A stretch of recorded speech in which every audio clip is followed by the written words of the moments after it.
Olá! Seja muito bem-vindo a mais um Zoe Online. Você está aqui no programa Shape Cells e eu sou a Mari.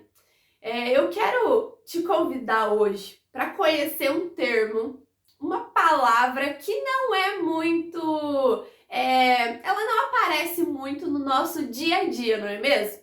Talvez você está aqui nesse vídeo justamente pela curiosidade de saber o que esse título que você leu aí significa.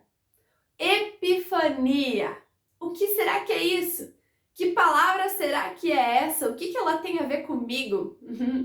Fica aí, que eu acho que a nossa conversa vai ser muito legal. Eu quero te convidar, inclusive, para ficar até o final, porque eu vou te mostrar aqui hoje 3 histórias onde essa palavra epifania faz muito sentido e eu tenho certeza que essas 3 histórias também têm muito a nos ensinar e também tem muito a ver com a nossa vida, com a nossa realidade. Para quem ainda não conhece o programa Shape Cells, sempre nós estamos trazendo alguns convidados, assuntos do nosso cotidiano, assuntos atuais ou assuntos muito antigos, mas que a gente sempre dá um jeitinho de contextualizar com a realidade que nós estamos vivendo hoje. E se você ainda não conheceu e quer conhecer o nosso canal, clica aqui e se inscreva também no nosso canal do YouTube. Tem uma programação muito legal que você pode estar acompanhando, combinado? Então vamos lá, epifania, que conceito será que é esse? O que será que isso significa? Bom, epifania é uma palavra grega e ela literalmente, a origem dela, o significado por detrás dela significa brilhar sobre, tornar visível, tornar conhecido. É você pegar algo que está oculto, ou seja, que está no escuro e tornar aquilo visível. Algo que era desconhecido se torna então conhecido. Isso é epifania. E essa palavra, ela aparece algumas vezes na Bíblia, em especial, no Novo Testamento. E uma dessas vezes, por exemplo, aparece na carta de Tito, onde o autor dessa carta, que foi Paulo, ele escreve que Deus revelou a sua graça. E Deus revelou a sua bondade e o seu amor. Essa palavra revelou, no português, por detrás dela, a forma como foi escrita no grego, Paulo utilizou a palavra epifania, uma revelação. E para algumas religiões, essa palavra, na verdade, ela se transformou numa festa, numa celebração, onde é celebrado aquele momento epifânico, aquele momento de revelação para os reis magos no nascimento de Jesus. Assim que Jesus nasce, esses reis magos, eles têm uma revelação de que Jesus estava ali, eles seguem a orientação de uma estrela e chegam até ele. E algumas igrejas, algumas religiões, então, comemoram esse dia como a Epifania do Senhor. E ele acontece alguns dias depois do Natal, ou seja, depois do dia 25 de dezembro. Essa é uma curiosidade que eu também não sabia, eu não sabia que era celebrado esse dia. Agora, eu também achei muito legal a forma como a literatura e a filosofia abordam e utilizam essa palavra, epifania. Olha só, na literatura, essa palavra ela é um conceito que os escritores, os autores utilizam, que é um momento em que o personagem ele muda completamente o rumo da sua história, o rumo da sua vida. É aquele momento em que o personagem ele se depara com um objeto, ele olha para um lugar, ele tem uma conversa e aquilo o revela algo, aquilo transforma algo dentro dele. E a história, a partir dali, se torna outra, muda completamente. Vou pegar um clássico da literatura brasileira. Eu não sei se você já prestou vestibular ou se você está arrumando para essa época da vida, mas você provavelmente já ouviu falar do livro Iracema. É um clássico brasileiro. Vamos pegar como exemplo esse livro. No livro Iracema, um momento epifânico, um momento de epifania, é o relacionamento amoroso entre os personagens. E isso acontece muito dentro da literatura, muito dentro dos romances, né? O momento que se depara com o amor da sua vida e aquilo muda todo o seu estilo de vida e o seu comportamento, porque a partir dali você então quer viver com aquela pessoa, quer lutar por aquela pessoa, quer até morrer por aquela pessoa. Esse é o momento epifânico na literatura. E na filosofia também achei muito legal, eles abordam como um súbito entendimento. É um momento de sensação assim muito satisfatória, porque é quando você descobre algo, quando você descobre, na verdade, a essência de algo. Não é só como, eu descobri que esse livro existe, olha que livro legal. É mais, é como se você descobrisse mesmo a essência de alguma coisa, algo que estava tão escondidinho ali e de repente apareceu, de repente veio para a luz. E sabe como que a forma que eu mais achei legal para explicar epifania é a seguinte: imagina comigo que você tem um quebra-cabeça, sabe aqueles quebra-cabeças cheio de peças? Tipo 2.000 peças, 3.000 peças. Imagina que você tem um quebra-cabeça desse e você não sabe que imagem que ele forma, claro, porque as peças estão ali todas embaralhadas. Mas de repente, você monta todo aquele quebra-cabeça, encaixa peça por peça, até que você coloca a última peça do quebra-cabeça no lugar dela. Tudo se encaixa perfeitamente e agora você consegue olhar para aquela imagem na sua totalidade. Para o que antes era um monte de peças sem sentido, todas embaralhadas, bagunçadas, agora você olha e tem ali uma paisagem muito linda. A obra está completa. Você consegue enxergar para aquilo na sua totalidade. Esse é um momento de epifania. Tá, Mari, mas aonde que você quer chegar? Por que você tá dando essa aula sobre essa palavra aqui para nós? Bom, hoje eu trouxe 3 histórias, 3 momentos descritos na Bíblia em que pessoas viveram seus momentos epifânicos e que a história delas é mudada completamente.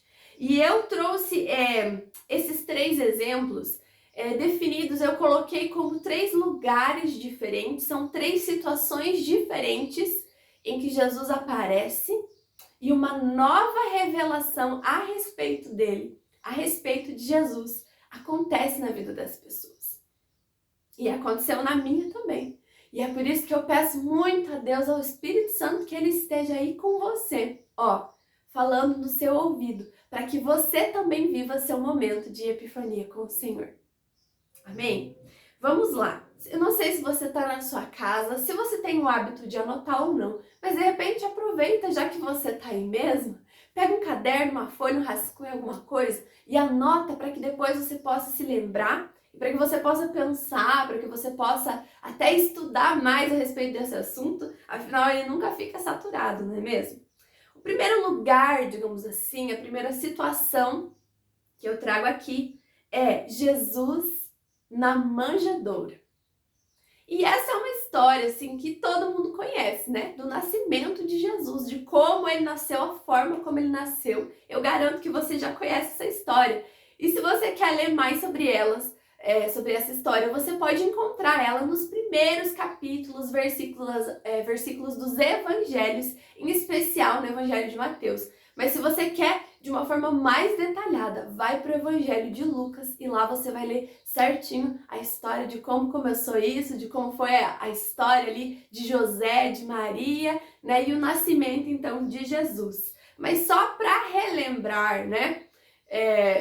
Maria era uma jovem virgem que engravidou de uma forma muito louca, né? De uma forma sobrenatural. Ela foi escolhida para essa missão de ser mãe, de carregar no seu ventre aquele que seria então o Salvador do mundo. Olha só. E José aceita essa missão junto com ela, se casa com ela, apesar de todo o escândalo que aquilo poderia provocar. E aí eles estão juntos, então, gerando Jesus e com aquela promessa tão grande no coração deles de que aquele bebezinho, o filhinho deles, seria então, né, o Filho de Deus, o Messias, olha só. E como eles não encontraram lugar na hospedaria, a hospedaria seria tipo um albergue, um abrigo, né? Para eles darem a luz a Jesus, resta para eles então irem para uma estrebaria. E eles dão a luz a Jesus e colocam ele numa manjedoura. Olha só, manjedoura foi o primeiro bercinho de Jesus. É muito simples, não é? Que história mais louca. Eu acho que isso é o que mais me fascina na pessoa de Jesus, nessa história do seu nascimento, da sua vida aqui na Terra, é essa simplicidade. Sabe qual que é o problema? É que por ser tão simples, por ser uma coisa assim que parecia tão pequena, sabe? Tão humilde, tão simples, é que muitas pessoas não entenderam. E por não terem a revelação correta, estavam esperando um Jesus e estão esperando um Jesus até hoje, um Jesus que elas criaram na cabeça delas. Sabe que muitos homens de Deus naquela sociedade, pessoas que se diziam a elite da época, né? Só porque conheciam talvez mais as escrituras do que outras pessoas, né? Se diziam conhecedores das palavras de Deus. Eles liam o que os profetas tinham escrito a respeito do Messias, a respeito do Salvador do mundo. E a ideia, a interpretação que eles tinham é que Jesus, ele ia vir com o seu poder, com a sua glória, iria acabar com a escória da sociedade, né, que eles odiavam tanto, iria exaltar aqueles judeus conhecedores das Escrituras. Eles achavam que seriam exaltados. Eles achavam que eles iriam reinar junto com Jesus, né, num trono maravilhoso de glória. Mas aí vem e nasce esse bebezinho numa manjedoura. É totalmente oposto do berço de ouro que eles achavam que Jesus teria. E é por isso que, infelizmente, muitos não tiveram a revelação certa sobre Jesus. Não entenderam que aquele bebê tão simples, aquele homem tão simples, filho do Zé e da Maria, filho de carpinteiro, ele sim foi o salvador da nossa história. Foi o nosso mestre, o nosso salvador, o Filho de Deus. E sabe, talvez você pense assim, Mari, mas eu não sou judeu, né? Eu acredito em Jesus, eu reconheço, né, que Jesus é o Filho de Deus. Mas será que você não tem uma imagem errada sobre ele também? Será que você está tendo a revelação certa sobre Jesus? Ou você criou uma imagem de Jesus como um amuleto da sorte que você carrega por aí? E se ele não te satisfaz, ele não serve para você. Sabe, tem muitas pessoas que acreditam, e cuidado para você não ser uma dessas, que falam assim, pegou coronavírus, é porque não tinha Jesus. Tá com depressão? É porque não tem Jesus no coração. Você já ouviu isso ou já falou isso? Isso não é certo. Jesus não é assim. Jesus é aquele que gosta de ficar do lado do doente. É aquele que escolhe mesmo os improváveis. É aquele que quer se relacionar com todos, apesar dos seus pecados, dos seus podres, das suas doenças. Jesus é muito mais simples. Quem complica Jesus é a religião. Quem complica Jesus somos nós, somos seres humanos. Jesus é muito simples. Então, cuidado para você não ter aí na sua cabeça a visão de Jesus, só aquele Jesus que te dá carro novo. Jesus é aquele que serve para te tornar alguém próspero. Jesus é aquele que serve para te dar um milagre e é somente isso. Jesus não é somente isso. Jesus pode e quer te dar muitas coisas boas, mas tem muito mais para se conhecer sobre ele. Aqueles reis magos, eles tiveram a revelação certa sobre Jesus. E eles tiveram um sinal, a estrela. Eles seguiram aquele sinal para encontrarem o bebezinho e poderem adorar aquele bebezinho, porque eles já reconheciam que por mais que fosse só um recém-nascido, aquele era o Senhor deles. Uau! Hoje, nós temos uma estrela também, você sabia disso? Nós temos a Bíblia, ela é luz. Ela é luz, uma luz que pode te guiar e pode te levar até Jesus. E eu sempre digo assim, a Bíblia ela foi feita para ser sentida, para ser pensada, porque ela não é só sensação, mas ela também não é só razão, ela também foi feita para ser praticada, vivenciada. E muitos dizem que ela é um manual, e eu também concordo com isso, a Bíblia é um grande manual sobre tudo. Mas o conceito que eu mais gosto sobre a Bíblia, sinceramente, é que a Bíblia é um mapa do tesouro. Ela é um mapa do tesouro. Sinceramente, é esse o conceito que eu gosto da Bíblia. Tem muitos tesouros para serem descobertos. A Bíblia até fala assim que a glória de Deus é esconder certas coisas e a nossa glória, sabe qual que é? É descobrir elas. Então pega esse mapa do tesouro, pega esse guia, esse manual tão bom, tão precioso e vai por ele, vai descobrindo os mistérios que estão ali, as coisas que Deus pode revelar para você. Epifania! Aqueles reis magos tiveram um momento epifânico. E não só eles, mas a história da humanidade muda por conta dessa epifania, por conta dessa revelação de quem é Jesus. Então vamos seguir agora que a gente já aprendeu um primeiro conceito aqui de simplicidade, né? De Jesus simples, para você abrir bem seus olhos, né? Porque se você ficar procurando Jesus aí na política dos homens, no poder dos homens, na riqueza dos homens, provavelmente você não vai encontrar ou não vai entender Jesus da forma certa. Mas se você for simples e abrir seu coração de uma forma simples, dá uma chance para ele, ele vai se revelar para você. Viva esse momento epifânico aí, tá? A segunda história, ou o segundo lugar, né? Eu coloquei aqui assim, como Jesus no caminho. Jesus no caminho. E essa história, né? Jesus no caminho, que caminho é esse? Caminho de Emaús. Você encontra essa história em Lucas, no capítulo 24. Só para te contextualizar, essa história acontece depois que Jesus morreu, né? Ele foi crucificado, ele morre, e aí os discípulos estão todos balançados. Não sei se você se recorda, mas eles negaram, abandonaram, se perderam. E aí tem um grupo de discípulos que está seguindo por esse caminho. E eles estão assim tristes, reclamando, eles estão tão desesperançosos que o próprio Jesus aparece para eles. Eles já tinham ouvido falar que o corpo de Jesus não estava mais no sepulcro, mas eles estão assim muito abalados. E aí Jesus aparece ali para eles, nesse caminho, no meio do caminho. Só que eles não reconhecem. Veja só, estamos falando aqui de algo que está oculto. Jesus estava ali, mas era como se eles estivessem cegos. Eles não entenderam que era Jesus e continuam ali se lastimando pelo que tinha acontecido. E aí Jesus faz uma pergunta muito interessante. Ele pergunta para aqueles caras assim, o que está acontecendo? Por que vocês estão aí tão tristes? O que é que vocês estão conversando? E eles ficam chocados. Eles falam assim, Jesus, cara, você não tá sabendo do babado aí? Jesus, aquele que a gente achava que era um grande profeta, que realizava muitos milagres e que nós até acreditávamos que era o Filho de Deus, ele foi morto, foi crucificado. E para piorar, as mulheres que foram visitar o seu túmulo, o seu sepulcro, ainda descobriram que roubaram o corpo dele. Você acredita nisso? Imagina só essa cena.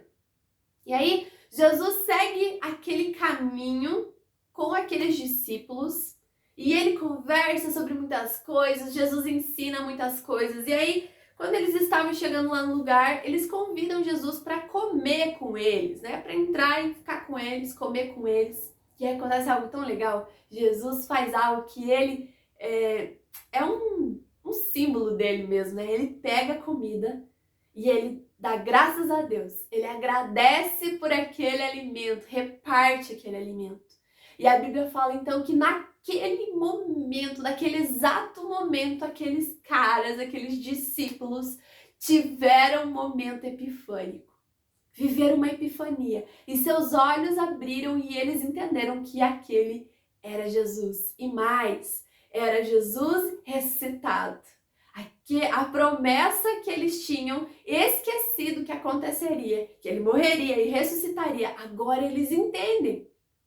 E aí Jesus desaparece, naquele instante, ele desaparece. E os caras ficam assim, se perguntando, eu gosto tanto dessa pergunta, eles perguntam assim, não estava o nosso coração queimando enquanto ele falava? E eu trouxe essa história aqui propositalmente porque o caminho, gente, o meio do caminho, eu gosto de chamar de meio, sabe? O meio não é fácil. O começo até é legal, o final, uau, é muito bom, mas o meio do caminho é sempre difícil. O meio do caminho é quando você está lutando para que seu negócio fique de pé. O meio do caminho é aquele lugar em que você está batalhando para que os seus sonhos aconteçam. O meio do caminho é para você que é casal e está lutando para engravidar. O meio do caminho é quando você está na faculdade lutando para terminar com êxito aquele semestre. É quando você está na escola no meio de uma semana de provas. Esse é o meio do caminho. Não é fácil. Não sei se você já fez trilha alguma vez, mas eu fiz uma em especial lá em Florianópolis. E eu me lembrei muito dessa trilha, viu? O começo, gente, da trilha, eu estava muito empolgada com tudo. Estava admirando tudo, estava muito feliz porque ia fazer aquela trilha. O final da trilha foi uau, glorioso, porque era num topo de uma montanha, né, de um morro. E de lá a vista era assim, maravilhosa. Não sei se você conhece, já ouviu falar do Morro da Coroa em Florianópolis, mas a vista é muito bonita e deu muitas fotos legais. Mas o meio do caminho, o meio dessa trilha, gente, não foi fácil. Tanto para ir quanto para voltar. Foi terrível e nós quisemos desistir várias vezes. Eu perdi a minha unha do dedão do pé no meio do caminho. Então, o meio do caminho nunca é fácil. Mas, se você continuar aí, ó, desesperançoso, para baixo, só reclamando, se lastimando, como aqueles discípulos na história, você vai perder de entender que Jesus está com você no meio do caminho. Essa é a revelação que eles tiveram. Jesus estava com eles durante todo aquele trajeto. E eles só foram entender depois, uau, o nosso coração não estava queimando, era Ele, era o ungido, era o Messias, era Ele que estava ali com a gente. Jesus não te abandonou, Jesus está com você, não importa qual a desgraça que você está vivendo, Jesus está com você. Eu sei que nós estamos no meio de uma pandemia, mas Jesus dê uma chance para que Ele se revele para você no meio dessa pandemia. Epifania. Viva esse momento epifânico como esses discípulos viveram. Se você for simples de verdade, você vai perceber que Ele está aí com você no meio do caminho, lutando junto com você, te dando bons conselhos. Jesus está aí falando no meio do caminho. Essa é a revelação que Ele quer te dar. Ele não te abandonou. Escute a voz de Jesus. Epifania. E seguindo então para a terceira história, para o terceiro lugar, eu amo essa história, é Jesus na praia. Essa história também aconteceu depois que Jesus morreu e depois que ele tinha ressuscitado e já tinha aparecido algumas vezes para os discípulos. Mas estamos falando de algo encoberto, entendeu? Os discípulos ainda não tinham entendido qual era o propósito deles, eles ainda não tinham entendido de fato, em especial aqui nessa história eu quero falar sobre Pedro. Pedro ainda não tinha entendido de verdade o que deveria acontecer depois da ressurreição, qual era o objetivo deles, qual era a missão que eles tinham. Eles ainda estavam assim tristes porque, embora Jesus tivesse ressuscitado, ele não estava mais ali com eles. Então eles estão reunidos na praia e Pedro fala assim, eu vou pescar. Vou pescar.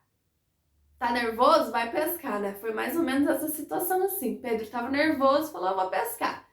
E os outros acompanharam eles, falaram assim, nós também vamos. E aí eles vão, entram no barco, pescam naquela madrugada e não conseguem nada. Não tem êxito nenhum. E quando eles estão voltando, adivinha quem está na praia? Jesus! Jesus está ali, mas eles não reconhecem Jesus. Olha, mais uma vez nós vemos aqui que Jesus era um desconhecido naquele momento. Jesus estava oculto para eles naquele momento. Eles não conseguiram entender. Tamanha talvez a tristeza, a decepção deles, eles não conseguiam ver que era Jesus que estava ali. E eles, né, enfim, respondem ali para Jesus: ah, não, nós não temos comida, nós não temos peixe, nós não pescamos nada. E aí Jesus fala assim: viu, tenta mais uma vez, vai lá e lança a rede do lado direito do barco. E eles obedecem, eles fazem isso. E aí, gente, eles têm uma pesca milagrosa. E a Bíblia traz um número exato. Diz que eles pescaram 153 peixes. E apesar de ser muito peixe, a rede não se rompeu. E aí eles tiram aqueles peixes para fora, começam a contar e dá 153. E eu quero abrir um parênteses aqui e te contar uma curiosidade. Toda vez que a Bíblia traz números muito exatos assim, desconfie. Porque os números e as palavras na Bíblia, os nomes próprios, né? É tudo muito, muito simbólico, sabe? E no hebraico, inclusive, para cada letra existe um número e vice-versa. E estudando mais profundamente, esse número 153, que é um número bem exato de peixes, né? Ele significa o equivalente numérico, né? Significa Ani Elohim. E essa palavra no hebraico significa eu sou Deus. Ani Elohim tem o equivalente numérico de 153. Para mim, gente, esse é um detalhe. Você tá vendo como a Bíblia é um caça ao tesouro? Para mim, esse é um detalhe de mais uma revelação. É mais um detalhe para os discípulos se lembrarem que Ele é Deus e Ele é sempre Deus. E também fica de lembrete para nós, né? Para nós que Ele é Deus e Ele é poderoso para suprir todas as nossas necessidades. E aí, gente, os discípulos estão no barco ainda, quando um deles entende e ele fala assim: uau, aquele lá não é Jesus? E aí, gente, Pedro, o cara que nega, né? Nega 3 vezes Jesus ali na sua morte. Pedro se lança daquele barco, ele não espera o barco chegar, atracar ali na areia. Não, ele corre, ele pula no mar, ele vai nadando, ele vai até Jesus. E aí os outros discípulos chegam até ele também. E sabe o que Jesus está fazendo na praia? Eu brinco que Jesus estava fazendo um churrasquinho. Ele estava ali com brasa, ele já estava ali preparando uns peixes, ele tinha pão. E ele também fala: tragam aí um pouco de peixe que vocês pescaram, vamos comer, vamos fazer um churrasco. Jesus estava fazendo um churrasco. E naquele momento, ninguém diz nada, mas eles têm a certeza que é Jesus. Epifania. Os olhos deles abriram e eles reconheceram que aquele era Jesus. Eu acho tão legal porque isso aconteceu no primeiro encontro de Pedro com Jesus. Não sei se você sabe, mas a forma como Jesus chama Pedro e outros discípulos que eram pescadores, ele está na praia e aí ele prega para a multidão e aí ele fala assim: ué, vocês não pescaram nada? Mas vão agora, tenta agora, vai lá, lança sua rede no mar de novo. E aí Pedro, ele até usa essa expressão, né? Olha, nós não pescamos nada, né? Esse aqui não é um bom horário de pesca, mas diante dessa sua palavra, eu vou lançar minha rede de novo. E eles fazem isso. E eles vivem a primeira pesca maravilhosa. E agora, e aí eles largam tudo, largam os barcos, largam as redes, largam tudo que eles conseguiram naquele dia para seguir Jesus, para seguir a voz daquele cara tão poderoso, tão majestoso. Esse é o momento de primeiro encontro de Jesus com Pedro. E agora, você não acha legal que a história se repete? Jesus é ressuscitado, ele usa do mesmo esquema, ele manda eles lançarem a rede de novo, e aí de novo eles têm uma pesca maravilhosa, e aí que eles se lembram: uau, nós já não vivemos isso? Será que estou vivendo um déjà vu? É Jesus, gente. É Jesus que está na praia. Eu acho isso demais, gente. Porque Jesus, essa é a revelação que Jesus quer te dar hoje. Mesmo que você tenha negado ele vai reaparecer. Ele quer ter um novo encontro com você. E muitas vezes Jesus, para nos lembrar do seu amor, da sua misericórdia, ele pega a nossa história, ele nos lembra de como foi que a gente se conheceu, de como foi que ele apareceu para nós pela primeira vez. Jesus, ele é um cara de segunda, terceira, quarta chance. Ele é um cara que te dá quantas chances der tempo de te dar. Mas toma cuidado com isso, porque a gente nunca sabe quanto tempo nós temos. Jesus, ele está sempre disposto a te dar uma nova chance. Ele está sempre disposto a te acolher e ele está lá na praia, preparando um churrasco para você. Jesus é aquele que está sempre com o banquete ali, pronto para dar graças a Deus, pronto para te ajudar, para te acolher, para te dar um propósito. Resta para você e para mim vivermos essa epifania, termos essa revelação desse Jesus que é tão poderoso, que é tão glorioso, que reina, é Senhor de senhores, é Rei dos reis, mas apesar de tudo isso, ele é aquele Jesus que quer sentar do nosso lado, que quer ser nosso amigo, que quer comer com a gente. Que você possa viver momentos epifânicos com ele, com a Bíblia, com a palavra de Deus. Eu trouxe essas 3 histórias para te inspirar, para te despertar, mas principalmente para que você se permita ter novas revelações a respeito da pessoa de Jesus. Ele é muito mais do que você já ouviu falar e muito mais do que você já experimentou. Tem muito mais para a gente conhecer sobre ele. Isso é o que está registrado na Bíblia. Mas tantas outras coisas aconteceram no meio disso e depois disso e acontecem todos os dias. Eu não quero ficar de fora. E eu espero que você também não queira. Agora que você sabe o que significa epifania, eu espero que você pegue todas essas peças embaralhadas e você entenda, elas já foram colocadas de maneira correta. Deus hoje quer abrir seus olhos para que você olhe para esse jogo de quebra-cabeças e você consiga enxergar a imagem que está lá. Para finalizar, eu vou ler um texto aqui de Colossenses. Quer ler mais sobre revelações de Jesus? Leia o livro de Colossenses, né? Leia essa carta. No versículo 26, fala assim: o mistério que esteve oculto durante muitas épocas e gerações, agora ele foi manifesto para nós. Esse é Jesus. Nós temos o privilégio de viver num tempo que Jesus veio, ele já ressuscitou. Ele está entre nós através do seu Espírito.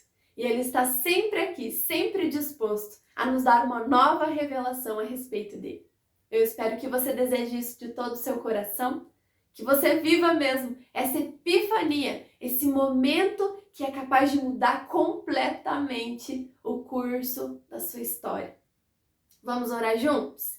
Feche seus olhos e eu vou fazer esse pedido para Deus, mas eu desejo que você peça aí onde quer que você esteja também. Abra seu coração para isso. Paizinho, que palavra maravilhosa! Esse caça ao tesouro que nós temos aqui, chamado Bíblia, é demais. Te agradeço pelas suas palavras, por cada uma dessas histórias que o Senhor nos deixou mesmo de herança, de presente. Muito obrigada. Eu quero orar por cada um que está assistindo essa mensagem, acompanhando esse vídeo. Quer seja intencional ou não, eu tenho certeza que o Senhor está aí, o seu Espírito está aí. E todas essas pessoas, esses meus amigos, esses ouvintes, eles podem ter agora mesmo um momento de epifania, um momento de revelação, de profunda revelação.